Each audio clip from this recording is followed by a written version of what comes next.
Assalamualaikum warahmatullahi wabarakatuh. Kami calon guru penggerak angkatan 11 dari Kabupaten Kebumen akan melakukan demonstrasi kontekstual modul 2.3 yaitu tentang coaching dalam supervisi akademik yang terdiri dari pengamat atau observer, coach, dan coachee. Perkenalkan, saya Iin Kurnia dari SD Negeri 1 Amal Resmi bersama Saya Indro Mahfud Fauzi dari SD Negeri 2 Banyuroto. Dan saya Mismanto dari SD Negeri Wirogaten, Kecamatan Mirit. Selamat menyaksikan. Assalamualaikum Pak Anton. Waalaikumsalam warahmatullahi wabarakatuh, Ibu Ya. Iin. Bagaimana kabar hari ini Bapak? Alhamdulillah kabar saya sehat. Dan Ya. kabar Ibu Iin sendiri bagaimana? Alhamdulillah saya juga sehat Bapak. Alhamdulillah. Gini Pak, sebelum melakukan coaching, saya akan menanyakan beberapa pertanyaan untuk Bapak. Pertama-tama nanti kita akan mendiskusikan rubrik penilaian pada hari ini. Pada hari ini, coach dan coachee akan saya amati dan nilai sesuai dengan rubrik penilaian. Apakah sesuai dengan alur tirta atau belum? Kemudian, bagaimana coach memberi pertanyaan berbobot kepada coachee dan bagaimana coachee tersebut menanggapi atau merespon pertanyaan dari coach. Nah, jangan lupa nanti pada saat coaching pun Bapak harus memperhatikan prinsip coaching Bapak ya, yaitu yang terdiri dari kemitraan, kemudian proses kreatif dan memaksimalkan potensi. Ya, untuk pertanyaan yang pertama yaitu kompetensi apa yang akan dikembangkan oleh Bapak pada saat coaching nanti? Pada saat coaching nanti kompetensi yang ingin saya kembangkan yaitu present. Kemudian mendengarkan, mendengarkan aktif ya, dan memberikan pertanyaan yang berbobot. Oh iya, baik. Kemudian untuk pertanyaan yang kedua, kompetensi mana yang secara spesifik ingin diobservasi oleh Pak Anton nanti? Untuk kompetensi yang spesifik yang ingin saya kembangkan yaitu mendengarkan aktif dan memberikan pertanyaan-pertanyaan yang berbobot tentunya. Oh iya. Kemudian untuk pertanyaan terakhir nih Bapak, indikator yang mana yang diinginkan oleh Bapak dalam proses coaching nanti? Saya ingin bahwa coaching saya itu nanti bisa menemukan sebuah solusi dari sebuah permasalahan yang sedang saya hadapi, atau juga menemukan langkah-langkah dalam mengatasi permasalahan yang sedang saya hadapi. Oh iya. Demikian dulu ya Bapak praobservasi kali ini. Silahkan Bapak nanti melakukan coaching terhadap coachee. Terima kasih atas kesempatannya. Assalamualaikum warahmatullahi wabarakatuh. Waalaikumsalam warahmatullahi wabarakatuh. Terima kasih kembali Ibu Iin. Assalamualaikum Pak Anton. Waalaikumsalam warahmatullahi wabarakatuh Pak Indro. Terima kasih Pak Anton. Saya mohon bantuannya dong Pak Anton. Saya bingung ini mau menerapkan pembelajaran berdiferensiasi di kelas saya Pak Anton.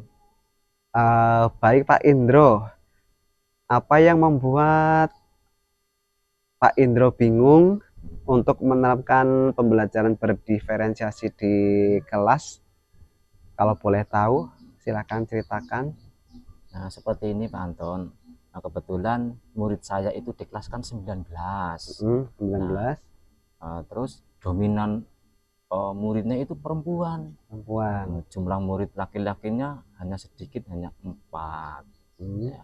Sementara itu meskipun saya tidak terlalu banyak jumlah siswanya, tetapi mereka itu memiliki keunikan, terus karakter, minat dan bakatnya, terus kesiapan belajarnya dan gaya belajarnya yang beragam begitu Pak Anton.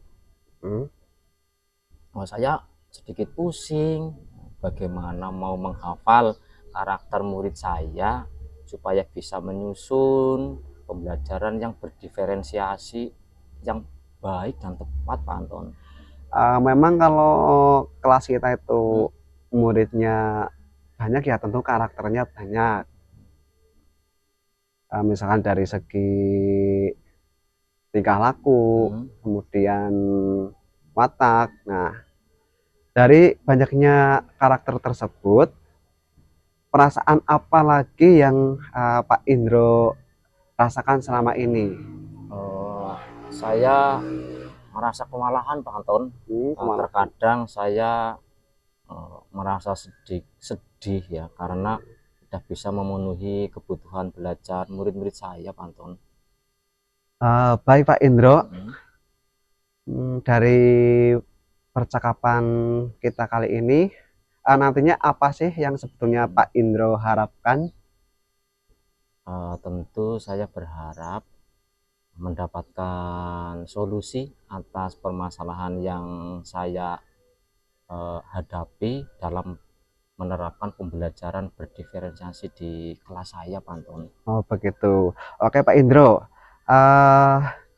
apa yang selama ini Pak Indro upayakan untuk menciptakan sebuah pembelajaran yang berdiferensiasi agar kebutuhan para siswa atau para murid itu dapat terpenuhi?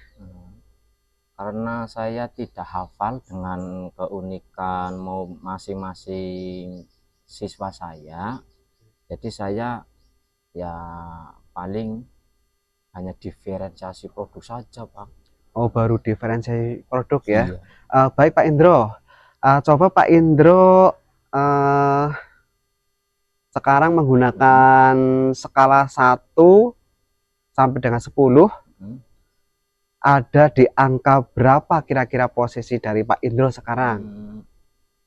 Saat ini ya, saya masih di posisi 5, Pak.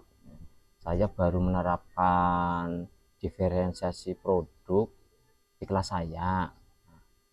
Kalau diferensiasi konten dan proses saya masih sedikit bingung, Pak Anton. Berarti sekarang masih di posisi yang ke-5 ya, skala 5. Baik Pak Indro, lalu sebenarnya Pak Indro itu ingin berada di angka berapa sih? Saya ingin berada di antara 8, Pak Anton. Baik, coba sekarang itu deskripsikan situasi yang ideal dalam pembelajaran berdiferensiasi itu yang seperti apa sih menurut Pak Indro kalau di posisi yang 8? Kalau dalam pandangan saya, mestinya kita bisa memberi layanan pendidikan yang terbaik ya, sesuai kesiapan belajar siswa, terus bakat, minat dan profil belajar anak, terus kemudian proses kegiatan pembelajarannya juga beragam, Pak. Konten juga tidak hanya satu dan bisa dibuat berbeda-beda. Jadi biar anak-anak itu bisa berkembang sesuai dengan kemampuan masing-masing, begitu Pak Anton. Terus iya. Nanti di akhir pelajaran ya, saya juga akan memberikan tugas ya, yang beragam juga, sehingga akan memunculkan produk-produk yang berbeda itu loh, yang berbeda dari siswa sebagai bentuk penerapan diferensi produk. Terus intinya saya ingin menerapkan pembelajaran berdiferensiasi sesuai dengan kebutuhan belajar murid saya. Terus baik itu diferensiasi proses, diferensiasi konten, ataupun diferensiasi produk, begitu Pak Anton. Jadi Pak Indro ingin memberikan layanan pendidikan yang sesuai dengan kebutuhan belajar murid dengan mengadakan suatu pembelajaran berdiferensi, baik itu berdiferensiasi proses, konten, ataupun produk. Nah artinya itu Pak Indro itu sudah tahu ya, kesiapan belajar, minat murid, kemudian profil belajar murid-murid yang ada di kelas Pak Indro ya. Nah, itu saya belum begitu paham tentang berdiferensi itu, Pak Anton. Kalau Pak Indro belum paham, lalu adakah cara yang bisa Pak Indro lakukan untuk mendapatkan ide-ide atau mungkin gagasan-gagasan atau mungkin data-data tersebut? Sepertinya pertama-tama saya harus melakukan pemetaan kebutuhan belajar murid saya dulu, Pak Anton, ya, untuk mengetahui kesiapan belajar, nah, terus minat dan profil belajar murid saya, begitu, Pak Anton. Betul sekali Pak Indro, itu bagus, jempol ya. Nah, menurut Pak Indro sendiri nih, apa kekuatan dalam diri Pak Indro yang dapat membantu Pak Indro memetakan kebutuhan belajar murid? Seperti ketelitian dan keteladanan ya Pak Anton ya. Kekuatan ini kan bisa saya gunakan saat menentukan kebutuhan belajar murid, agar semua data dapat tercatat dan tidak terlewat, Pak. Bagus juga nih Pak Indro. Jadi saat ini apa rencana dari Pak Indro untuk selanjutnya? Saya akan, yang pertama ya Pak ya, saya akan membuat angket yang akan diisi oleh peserta didik untuk mengumpulkan data dan data tentang kebutuhan belajar murid-murid saya. Kemudian dari data yang saya peroleh tadi itu saya memetakan ya, berdasarkan kesiapan belajar murid saya, terus minat murid dan profil belajar murid tersebut ya. Selanjutnya saya akan membuat perencanaan itu Pak, perencanaan tentang pembelajaran berdiferensiasi berdasarkan pemetaan yang telah saya buat tadi itu Pak. Oh, itu rencana yang sangat bagus sekali Pak Indro. Dan menurut Pak Indro sendiri, hal apa yang menjadikan prioritas untuk dilakukan dan kapan waktu yang tepat untuk melakukannya? Pemetaan kebutuhan murid Pak Anton yang akan saya lakukan ya terlebih dahulu itu ya. Nah, terus rencana nanti mungkin nanti malam ya Pak Anton ya, saya akan siapkan angket ya, angket, dan besok saya akan langsung melakukan pemetaan ya. Terus besok saya akan mewawancari guru ya, terutama guru kelas 3 ya, karena kan saya kelas 4 Pak Anton ya, untuk menambah data ya, data mengenai kebutuhan murid saya yang di kelas 4 sekarang gitu, Anton. Oke, mantap Pak Indro. Jadi siapa saja nih yang menurut Pak Indro itu perlu dilibatkan dalam kegiatan pembelajaran tersebut? Ya, tentunya saya sendiri ya, dan siswa kelas 4 itu Pak Anton. Betul. Baik Pak Indro, setelah Pak Indro itu sudah melakukan pemetaan tadi ya. Nah, kan jadi tahu kebutuhan dari murid-murid Pak Indro ya. Nah, kira-kira tindak lanjut di kelas itu bagaimana Pak Indro untuk selanjutnya? Saya pikir setelah saya mengamati kebutuhan belajar murid saya yang saya amput tadi ya, saya bisa membagi mereka dalam beberapa kelompok itu, atau kelompok-kelompok kecil itu Pak, untuk diskusi ya. Terus nanti masing-masing kelompok itu akan mendapatkan materi belajar dengan konten yang berbeda-beda Pak. Terus itu juga nanti secara otomatis kan proses belajar jadi berbeda Pak. Dan pada akhir produknya nanti juga ya, belajar yang mereka hasilkan juga pastinya beda juga Pak. Iya, Gitu. betul. Nah, berarti kalau seperti itu saya setuju nih Pak Indro. Nah, sekarang sudah tidak bingung lagi kan? Iya Mau Pak. menerapkan Iya betul. pembelajaran berdiferensiasi yang ada di kelas Pak Indro. Iya. Nah, kapan itu Pak Indro mau menerapkan? Ya sebelumnya ya Pak, terima kasih ya yang terkait dengan sharing hari ini tuh Pak. Saya jadi paham langkah-langkahnya Pak, apa yang harus saya lakukan untuk kebutuhan anak itu. Ya mudah-mudahan rencananya ini minggu depan ya Pak. Oh, minggu Minggu depan. depan ya, minggu depan saya akan menyusun modul belajar dengan lebih baik ya, yang mencerminkan praktik pembelajaran yang berdiferensiasi gitu Pak.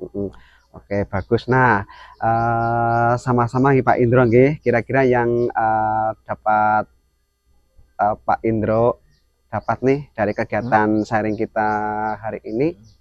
Sama-sama ini Pak Indro nih, kira-kira apa yang Pak Indro dapatkan dari sharing atau pembicaraan kita pada hari ini?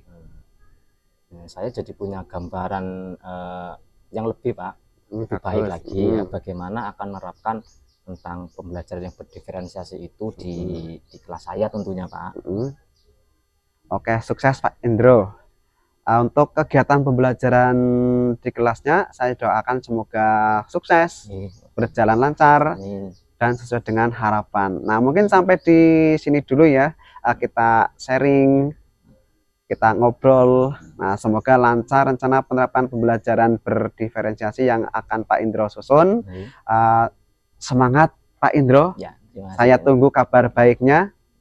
Dan tentunya hasil dari penerapan pembelajaran berdiferensiasi di kelas Pak Indro. Iya Pak, terima kasih juga ya sudah meluangkan waktu untuk saya ya Pak. Mau mendengarkan keluh kesah saya hari ini ya, semoga nanti bisa membawa perubahan untuk pembelajaran di kelas. Amin. Agar anak-anak lebih nyaman dalam belajarnya Pak. Oke, baik Pak Indro. Nanti kalau ada hal yang perlu didiskusikan lagi, jangan sungkan-sungkan untuk menghubungi saya itu Pak Indro ya. Dan nanti kita bisa sharing-sharing lagi biar lebih baik lagi hasilnya. Terima kasih Pak. Ya. Oke, sama-sama Pak Indro. Saya permisi dulu nih Pak. Oke. Assalamualaikum warahmatullahi wabarakatuh Pak. Waalaikumsalam warahmatullahi wabarakatuh. Assalamualaikum warahmatullahi wabarakatuh Pak Anton. Waalaikumsalam warahmatullahi wabarakatuh Ibu. Ya, tadi Bapak sudah melakukan coaching ya? Iya sudah. Dengan Pak Indro. Ya betul. Sebelum penutupan nih ya Pak. Saya akan menanyakan beberapa pertanyaan nih pasca observasi. Ya silakan. Untuk pertanyaan yang pertama, apa yang sudah dilakukan pada saat coaching terkait indikator ketercapaian pengembangan yang diinginkan? Yang sudah saya lakukan pada proses coaching tadi, saya sudah melakukan coaching dengan alur Tirta, yaitu menanyakan tujuan, kemudian identifikasi, rencana aksi, dan tentunya adalah tanggung jawab. Nah, sehingga alur tersebut itu dapat menggali coach untuk menceritakan permasalahan dan menemukan solusi-solusinya. Oh iya, oke. Menurut saya sebagai observer, ya, proses coaching tadi juga sudah berjalan dengan baik ya Bapak. Oke, terima kasih. Dan proses alurnya juga sudah sesuai dengan alur Tirta. Dan Bapak juga sudah berusaha menggali pertanyaan-pertanyaan kepada coach sehingga coach bisa menemukan solusi dari permasalahan yang sedang dihadapi. Dan coaching tersebut juga sudah sesuai dengan prinsip coaching. Ya, betul. Ini untuk pertanyaan terakhir Pak. Oke, silakan. Kompetensi apa lagi yang ingin dikembangkan berdasarkan hasil coaching yang barusan Bapak lakukan? Oke, untuk kompetensi yang ingin saya kembangkan yaitu memahami tentang proses Tirta. Iya. sehingga saya itu nantinya bisa melakukan sebuah coaching dengan lebih baik lagi, Iya. kalau bisa sempurna. Oh iya gitu ya Pak. Iya, Ya. betul sekali. Ya baik Bapak, semoga kedepannya kita bisa melakukan coaching dengan lebih baik. Kemudian demikian observasi kita hari ini nggih Bapak. Oke, terima kasih. Saya tutup. Ya. Wassalamualaikum warahmatullahi wabarakatuh. Waalaikumsalam warahmatullahi wabarakatuh.